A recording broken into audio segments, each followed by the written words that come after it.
What you're hearing now is the intro to an extra episode of Italian Culture. Think of it like a follow-up, an in-depth analysis of the subject we dealt with in the latest regular episode. There's no narration, no commentary, just the juicy stuff that didn't make the final cut. Two quick things before we commence. 1. Do you remember what the latest episode was about? If you don't, then listen to it first and come back here. This way, you'll enjoy this episode more. 2. In extra episodes, you'll find the first takes and unedited versions of what our guests told us. While regular episodes always feature English or English-dubbed commentaries, extra ones do not. This means that there is the chance you're going to be exposed to an unknown quantity of known English language. Listen at your own risk.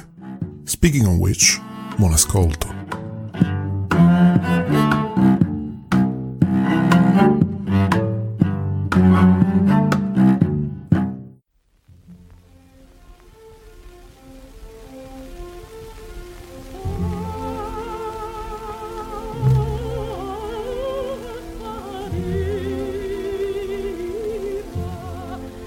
Well, my name is Naomi André, and I am an associate professor at the University of Michigan in Ann Arbor, Michigan, in the United States. I hold appointments in the departments of African American Studies and in women's studies, but that doesn't say anything about my music training, and I am really a musicologist and focusing on opera.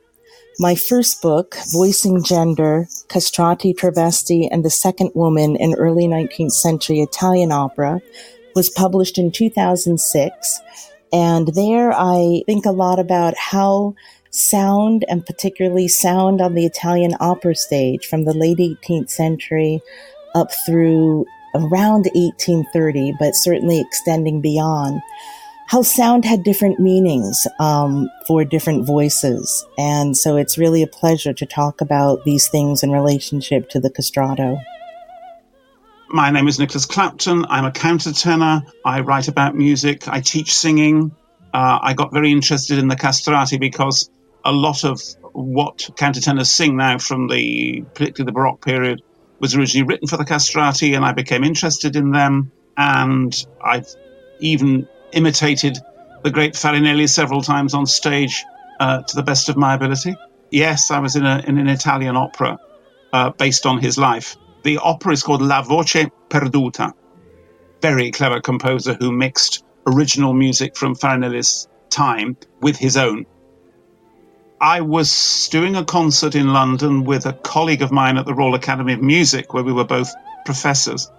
And after the concert, there was a reception, and I met a young German woman who was a publisher. And she said to me, I publish biographies. Tell me about a musician who's not got a biography who you think should have one. And I said, well, what about Alessandro Moreschi? And I told her a little bit about Moreschi. And within a week, I had a contract for this book, and that's where this all started. Very early on, I realized there are all these conventions for most opera, particularly the grand tradition that's in most opera house repertories. And I noticed that there are just certain assumptions we start to make in the audience that we realize were part of the conventions of the composers.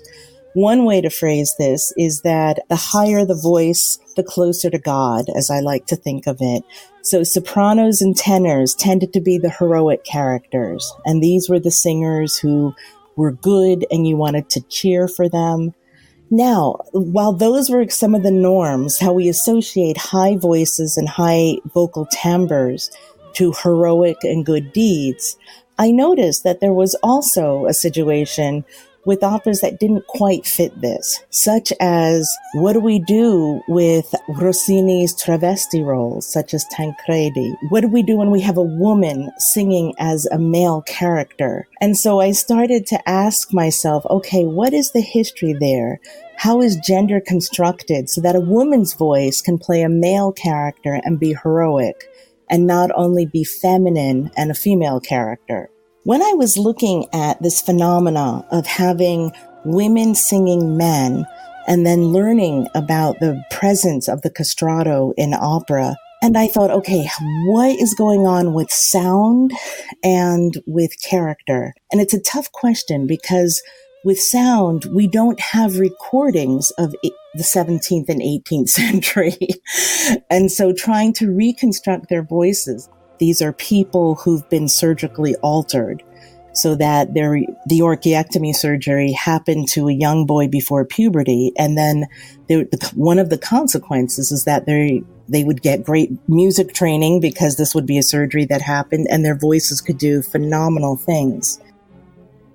Well, if the castration is carried out before puberty, the normal changes to the human voice and also many of the normal changes to the human skeleton in general that take place during puberty do not happen. During puberty, the production of testosterone, as well as partly, as it were, telling the body to grow, tells the bones in the skeleton when to stop growing.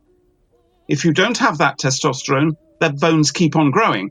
So what we very often had was that the castrati would have very large and long, they'd have a very large rib cage because of very long ribs. The ribs would grow from the spine and they would just keep growing. And they would end up with this huge chest, rather like a barrel. And often you would see this in the cartoons of them that were drawn in the 18th century. They had this great big chest and also often very long arms and legs. They really were tuneful scarecrows, as somebody once described Farinelli. They're very tall and strange looking. One gets the feeling that someone like Porpora was extremely strict in training people, probably with not a great number of exercises. This is the story that Porpora taught Farinelli's great rival, Caffarelli, 1 page of exercises for 6 years, and then said, go on, go. You are the greatest singer in Europe, just go. There's this great myth that the more exercises you do, the more you will learn. This is not true. You can do half a dozen exercises and do them brilliantly. And you can practice them and practice them and practice them and practice them. And if you do those right, you can end up doing almost anything. It's like training. It's like, a gymnast who is lifting themselves on the rings or doing the parallel bars, and they do the same exercise and they do it again and they do it again, and they become more efficient and more efficient and more efficient and more efficient. And actually, it is quite a close parallel to that, because a lot of gymnasts train when they're very young, and the castrati, the boys, would have been training from maybe the age of 9 or 10. And they didn't have to stop because of puberty, because they didn't have a puberty, so they could keep training all the way through their adolescence, which is why many of them made their debut when they were, say, 16, 17, 18 years of age, which, of course, strikes us as very, very early. The musicologist Franz Haberk, who wrote about Moreschi and actually heard him sing live, said that he eclipsed all the other voices of the Sistine Chapel like a lighthouse. I think it was something like a lighthouse eclipses the light of a candle. And we have some interesting recent evidence about this, because some years ago, the remains of the skeleton of Farinelli were discovered in the big cemetery, the cemetery in Bologna. And they were able to take these remains away and do very, very extensive forensic analysis. And they discovered one very interesting thing, which is that, well, not only did he have, yes, very long leg bones, but also he had a thickening of the bones of the front of the skull. It's called, I think, hyperostosis. And this is something interesting enough that some women get after the menopause. And it may be that this thickening of the skull may have contributed to very, very strong high resonances in the voice. That's a possibility. So it seems that the castrati had a very powerful voice. And they were also about 6 inches to a foot bigger than anybody else on the stage, including the ordinary men. You can imagine someone like Farinelli, who was something like 1.90 meters tall, plus boots with heels, plus a big helmet with feathers. He was quite a sight. And he must have been an extraordinary sight when he was a young singer and playing female parts. You'd have this giant woman striding about the set. Very strange. You could have these high flexible treble voices, which were produced from a castrato body or a female body. And when you had, very rarely would you have the castrati play women. We have a wonderful case study that where Balzac, Honoré de Balzac, a early mid-19th century writer, he writes Sarrasine, this novella that tells of a Frenchman who goes to Italy, does not know the castrato tradition, sees a castrato, La Zambinella, perform on the Roman stage, and he falls in love with her. The point is that without knowing this was a woman, he heard the voice and was seduced by the voice and the performance. And it really calls into question of what is femininity on the early 19th Italian opera stage. If you could have a castrato singing as a woman, that shows us there was this sort of fluidity. This leads to another question of what is the gender or the sex of a castrato? Do you have a third sex if you have male and female, and then this interrupted male who is somewhat in between, so something totally new?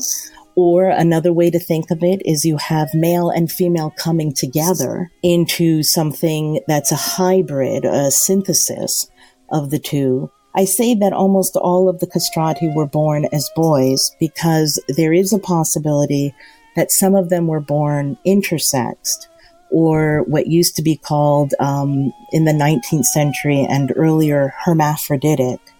But these are people, and it's still very rare, but we have babies born today where there's the possibility to develop into a man or woman, and there's a different chromosomal set there.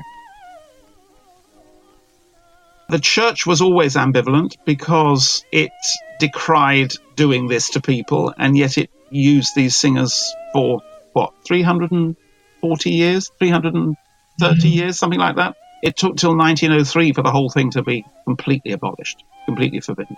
It's supposed to be that canon law forbids the mutilation of the human body. This has been challenged. I've seen people write that this was not true. However, it is generally accepted, let's put it like that, the canon law forbids the mutilation of the human body. However, the thing was that in the late 16th century, already by then you had singers coming into the papal choirs, into the papal service, who were described as something like soprano maschile, which was something of a euphemism for soprano evirato, quite probably. And I think things were kept rather kind of, as we say in English, under wraps. It was all kept rather a secret for quite a long time. It was eventually, I think it was Pope Urban VIII who said castrati should be castrated for the glory of God, which is in itself a very ambiguous comment, to put it mildly. The castrati, once they went through the surgery, the orchiectomy, their best way of training and employment was through the Catholic Church. They were employed as musicians, as singers, as organists. They had a phenomenal musical training. But it's kind of sad that the institution that would welcome them in one way would also not recognize them to get married or to be sort of in this male or female zone. So if a composer wrote an aria that a castrato or somebody else didn't like, we have the aria di baule, the sort of suitcase arias that a singer said, oh no, this is the best way I die. This is my death aria. I don't like what you wrote for me. I'm going to die with this aria. Right? This is my rage aria. So it was absolutely in the composer's best interest to flatter the voice and to show off the voice because you wanted your music to be sung. And the castrato would definitely embellish it anyway. So the scores that we have don't tell us everything, but they tell us a lot because we know the singers had to like it. This is a great time to be a singer because it's all about you on stage, and particularly so for the castrati.